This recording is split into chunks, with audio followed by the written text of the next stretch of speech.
Bonjour à tous les makers. Donc suite à une demande d'un ami du groupe, là j'ai une demande sur à quoi servait bien mon spoilboard et surtout tous les trous que vous pouvez voir un peu partout dessinés, les trous dessus. Donc je vais vous présenter différents systèmes de blocage parce que bon, vous allez bien penser que forcément mon spoilboard il a été rectifié, donc j'ai une surface qui est plane dessus. Et pour fixer mes pièces, donc les morceaux de bois usinés, hein, bon là on est parti, je vais ramener un petit morceau de hêtre là ou de chêne. Faut bien les fixer pour qu'elles soient bien aplates. Alors deux choses l'une, soit vous faites des découpes dessus, ou vous faites une poche ou quoi que ce soit. Et à partir de ce moment-là, vous n'avez pas besoin en fait d'avoir en fait la mèche qui va traverser entièrement le brut. Dans ce cas-là, vous pouvez prendre des systèmes de blocage comme cela sur rail que vous avez, donc qui se positionnent dans les rails, hop, et après vous les positionnez où vous voulez. Alors, vous connaissez le système, hein, voilà, ça vient bloquer et après la pièce elle ne bouge plus. Donc il y a ce système là. J'ai un autre système qui consiste à mettre des angles. Alors j'ai une petite équerre là que je viens positionner, que j'ai fait en, je sais plus si PLA ou PETG, enfin bon, peu importe. Donc voilà, hop, c'est pris dans les angles, vous mettez votre brut où il faut et après vous venez fixer ça là, après en serrant vous bloquez. Bon, c'est un système de clés qui marche bien, hein. Je sais pas ce que j'utilise le plus, mais ça fonctionne bien. Sans fonction, j'utilise vraiment, j'adapte mon moyen de maintien en fonction de l'usinage à faire, hein. Donc toujours, donc là c'est système de vis avec des trous avec des inserts à l'intérieur que j'ai mis par derrière, par en dessous. Donc il y a ce système là. Après vous avez un autre système qui consiste à, bon là pareil,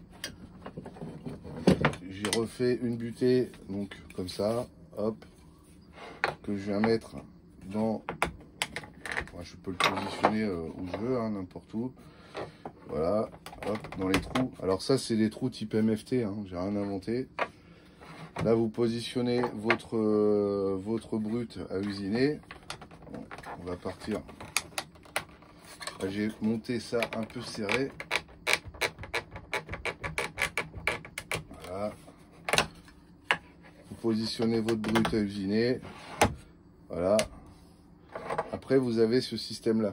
Alors ça c'est génial. Je ne veux pas dire que c'est ce que j'utilise le plus, mais c'est vraiment très pratique. C'est comme des petits étaux que vous mettez dans les trous MFT. Voilà. Bon, il fait très chaud en ce moment. Et après vous venez régler, vous venez serrer ça directement sur votre brut. Et plus que celui-ci ne bouge. Voilà. Vous en mettez deux pour avoir une égale force dessus. Et puis voilà. Donc ça c'est un autre système. Après il y a un système, enfin un autre système de bridage. C'est un peu, les trous sont un peu justes. Il y a un autre système de bridage que j'exploite, qui est ces petites pinces là, que pareil j'ai fait en impression 3D. Alors ça c'est bien. C'est bien parce que si vous avez besoin de partir sur quelque chose de traversant, ça vous permet de maintenir la pièce aussi, tout comme les pinces ici. Parce que forcément, si vous créez une contrainte sur votre bois là, et que vous venez faire un contour, après ça venait resserrer, ça bouge plus, et après, ça bouge plus au début, puis après quand vous faites le contour, ça crée du jeu, et c'est plus bon. Donc si vous voulez usiner une pièce et traverser, faire un contour, moi j'utilise ça pour éviter de flinguer mon spoilboard et de lui laisser des traces. Donc du jour, je récupère des calendriers, hein, voilà, je positionne ma pièce dessus. Bon, je passe un coup de cutter dessus pour mettre aux bonnes dimensions, et ce qui me permet qu'après sur les comment dire, dans les trous, je peux visser mes brides dessus, voilà, et fixer ma pièce directement au spoilboard pour plus qu'elle ne bouge.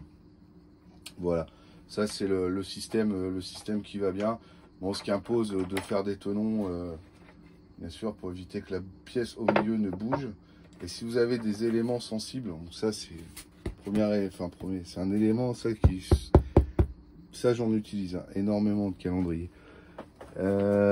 Sinon, vous avez un système, un système très connu, scotch double face. Je ne vais pas vous faire la démonstration, pareil, il y en a énormément qu'on fait.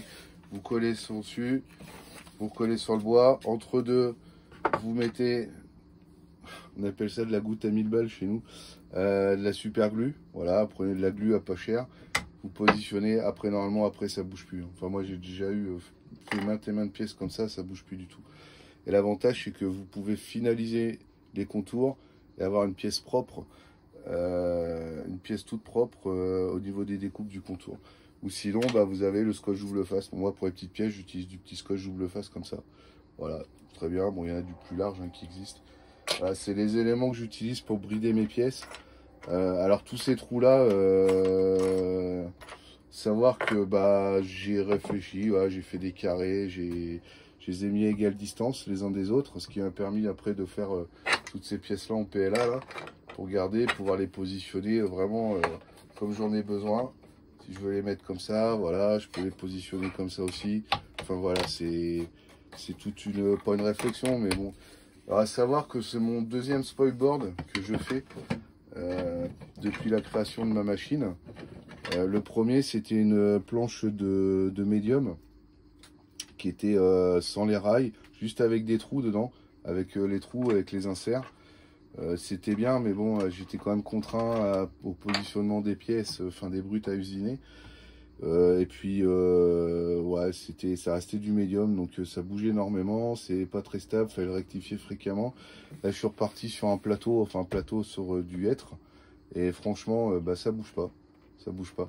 Vous avez vu tout à l'heure, hein, là c'est voilà, là ça rentre comme ça, ce que j'ai dû réusiner certainement, j'ai dû percer à 19, alors que là c'était du 20, donc ça rentre, mais c'est du 20, mais voilà, faut que je augmente un peu mon jeu. Mais sinon, ouais, c'est très, ça c'est super pratique pour usiner. Sinon, quoi dire de plus? Oui, vous avez pu voir dans certaines de mes vidéos, je fais aussi pas mal d'usinage d'aluminium, ce qui me contraint forcément à faire de la lubrification et de la réfrigération. Donc je passe par un système d'injection de lubrifiant plus l'air. Donc avec ce système là, alors qui est très bien, mais forcément le bois et l'humidité, ça fait pas forcément un bon ménage. Donc là je suis en train de réfléchir à faire un bac qui viendrait se brider directement avec un système étanche qui viendrait se brider directement sur le spoilboard, et un bac étanche en fait qui me permettrait d'éviter d'avoir du mélange de lubrifiant en fait sur le spoilboard en bois. Donc et puis me gonfler et puis voilà, se détériorer avec le temps. Donc voilà les différents systèmes. Donc ça, je présente quand même, ça c'est ce qui est livré avec ce système là. Donc vous pouvez créer une butée à un endroit et mettre après directement votre pince. Voilà, comme ça vous avez votre butée, vous mettez votre pince et puis c'est parti. Alors bien sûr, hein, si vous avez trop décalage, vous pouvez mettre un morceau de bois entre les deux et puis voilà. Donc je pense que j'ai fait le tour. J'ai vu ça, il y a quelqu'un qui avait fait un truc comme ça sur YouTube là. Très bon produit, franchement.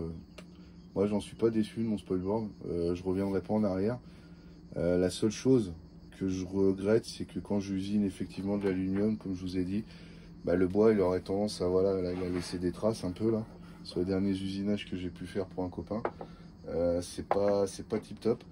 Donc je pense que le petit bac va arriver incessamment sous peu prochainement. Donc voilà, donc le but c'est que quand on fait un spoilboard comme ça, c'est de le préserver. Donc c'est bien pour ça que je vous ai parlé du calendrier que je mettais dessus pour protéger le spoilboard, parce que sinon on va se retrouver avec, je sais pas si vous arrivez à voir, mais je vais vous rapprocher, voilà, avec un système, là voilà, erreur de réglage d'axe Z, et ça m'a usiné le spoilboard. Voilà. Ça, c'est les petites bêtises, comme on fait, hein, on en fait tous. Donc ça reste du bois, c'est bien, parce qu'au moins, ça craint pas. Alors cette histoire, voilà, hein, c'est ce qui m'a usiné ces butées-là. Hein, et celle-là. Et là, bon, pour vous informer quand même, c'est tenir au courant. Juste pour vous dire, c'est quand même une fraise de 6 mm acier. Le carburant, je vais dire, qui est passé là-dessus. Et donc ça n'a pas fait de faux plis. Voilà donc à quoi servent tous ces petits trous. Et puis bah, si vous avez d'autres questions ou je dois voir les plans, si ça intéresse quelqu'un, n'hésitez pas. Allez, bonne journée.